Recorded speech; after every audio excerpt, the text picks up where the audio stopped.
Welcome to Building on a Budget Models for the first part of our Tamiya Nissan Skyline R34 build. Before we start, don't forget to subscribe and hit the bell button to stay notified. Now firstly, here's a bit of a tip, something that I use.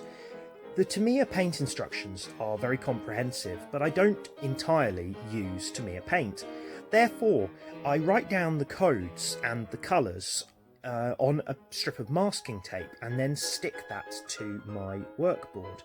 That means that I always know what the codes are and don't have to refer back. If you'd seen my unboxing, you'd have known that this is a curbside kit, which means there's no engine, but there is a very detailed undercarriage. Many of these parts are either in aluminium or semi-gloss black.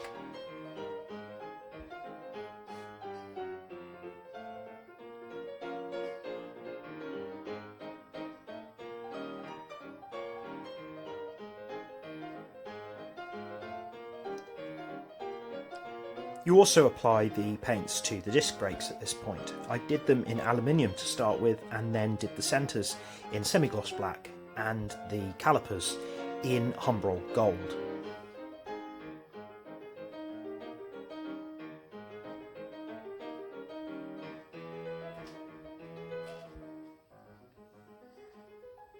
For some reason there's only decals for the front brake discs and not the rear. Don't know why. Poly cap goes inside before they slot in, and everything fits in quite well. Use a little bit of Tamiya extra thin to get into the cracks.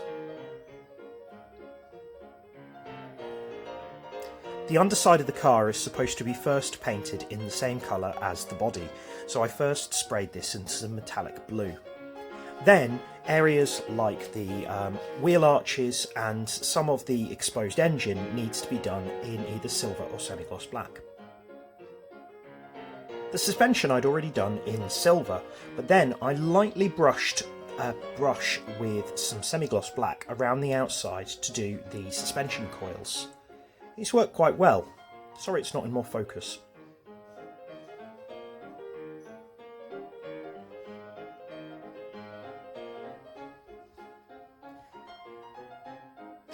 I glued these into place with a little bit of super glue and then put the rest of the rear suspension over the top.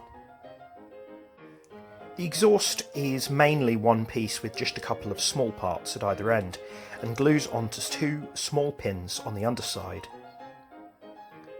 I found that this went on quite well, but the rear part where the catalytic converter is did not want to stay in place, so I used one of my clamps to hold it into place whilst the glue secured it.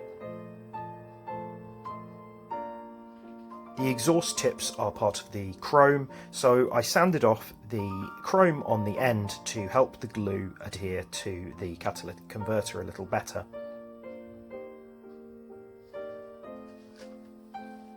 As they were still silver on the inside, I used a little bit of panel line wash in black just to add a little depth and shading to the insides of the exhaust pipes.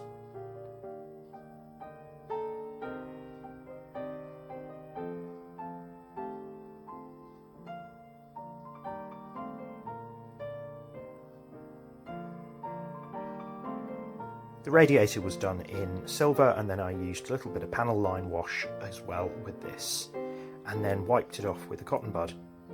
The underside of the engine is also done in silver.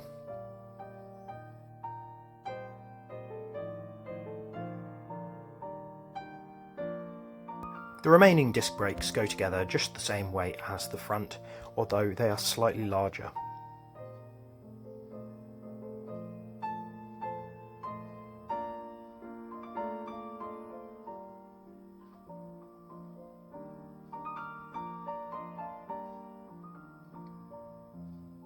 These ones need to be put carefully into place as they are the ones that can be turned, so be careful. Also, this bar here that you clip on to help both wheels turn at the same time, I choose not to paint the ends of that, as I find that the fit can be a little too snug if you put too much on the ends.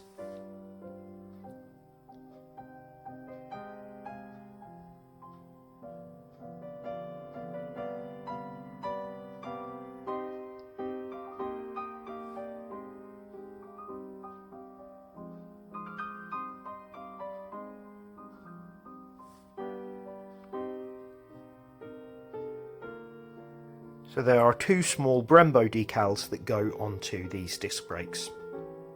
The calipers, I should say.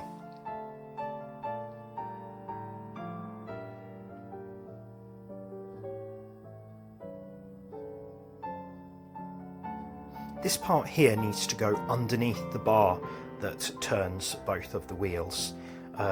It's not that clear during the instructions, so be careful when you're fixing this. However, once you find the right place, typical Tamiya fitment means that it goes together really nicely.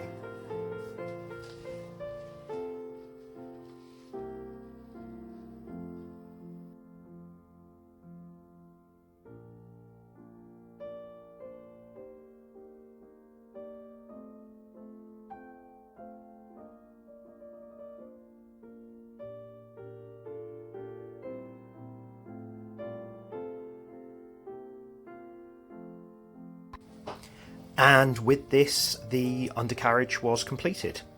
It all went together quite nicely. Finally, I felt the wheels on the chrome sprue were too light, so I did a couple of coats of Tamiya Smoke, brought it out in this much nicer dark metallic look. Anyway, that's all for today. Please comment, like, share and subscribe, and I'll see you soon.